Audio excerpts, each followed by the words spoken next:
Hello, everyone. Welcome to the Industrial Robot Application Technology online open course.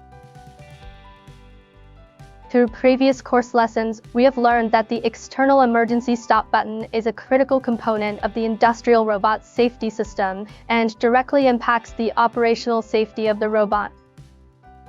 During system integration for industrial robots, it is often necessary to design the external emergency stop circuit independently. But how are external emergency stop signals defined and connected? This question will be addressed in this lesson.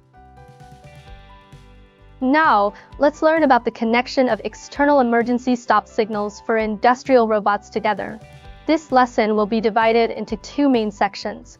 1. Output of emergency stop signal for FANUC robots. 2. Input of external emergency stop signals for FANUC robots. First, let's learn about output of emergency stop signal for FANUC robots. The connection of emergency stop signal output is completed on the emergency stop circuit board. By examining the layout diagram of the emergency stop circuit board, we can identify two connectors, TBOP19 and TBOP20. TBOP19 is used for external power supply connection, which will be discussed later. TBOP20 is used for emergency stop signal connections. 1. Output of emergency stop signal. In the emergency stop signal output wiring diagram, ESPB1_ESPB11 and ESPB2_ESPB21 are the system's emergency stop output signals. These are activated when the emergency stop button on the demonstrator or operation panel is pressed, causing the contact to open.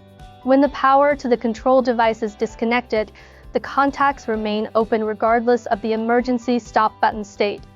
When the emergency stop circuit is connected to an external power supply, it will still function, even if the control device's power supply has been disconnected.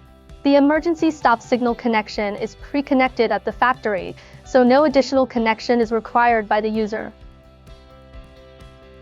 2. Connection of external power supply. If you do not want the control cabinet's power supply to affect emergency stop outputs, you can separate the relay power supply used for emergency stop outputs and external emergency stop input signals from the control cabinet's power supply. In this case, connect external plus 24 volts, not the plus 24 volts from the control cabinet.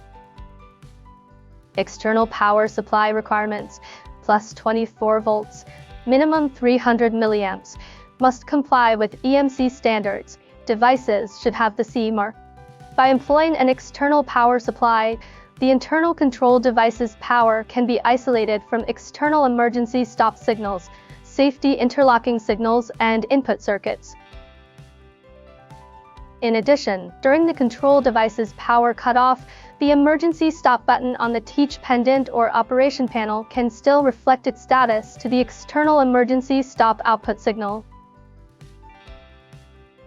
Next, we will learn input of external emergency stop signals for FANUC robots.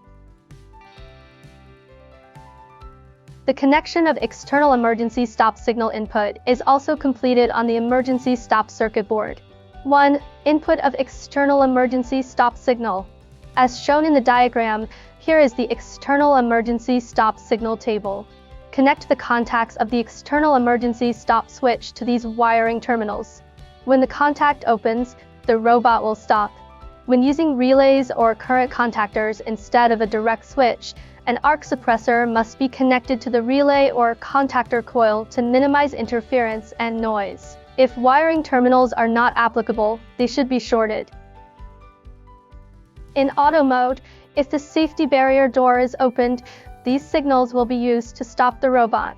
In T1 or T2 modes, if the dead man switch on the demonstrator is pressed and the demonstrator's enable switch is active, these signals will be ignored, and an emergency stop will not occur.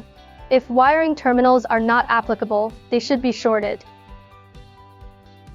External emergency stop signals, safety interlocking signals, and other related signals have been configured as dual inputs to ensure that the system will still operate even in the event of a single fault.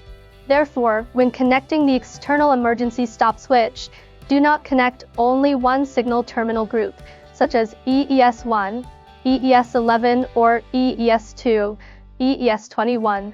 Instead, both signal groups should be connected simultaneously to the external emergency stop switch.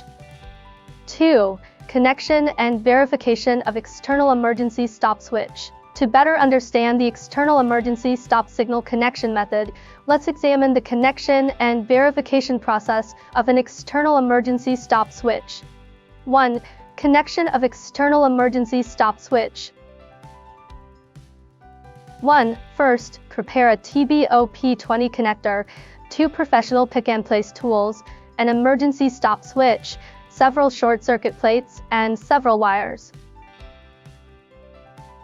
2. Connect the short circuit plates to the signal interfaces ESPB1_ESPB11, ESPB2_ESPB21, EAS1, EAS11, and EAS2, EAS21 on the TBOP20 connector. 3. Connect 4 wires to the 2 signal interfaces, EES1, EES11, and EES2, EES21 on the TBOP20 connector. 4. Connect the wires connected to EES1, EES11, and EES2, EES21 to the 2 sets of normally closed contacts on the emergency stop switch. 5. Open the robot control cabinet door. 6. Remove the original TBOP20 connector from the emergency stop circuit board and insert the connector with the properly connected emergency stop switch. 2. Verification of external emergency stop switch. Finally, verify that the wiring is correct. 1. Press the external emergency stop switch. 2.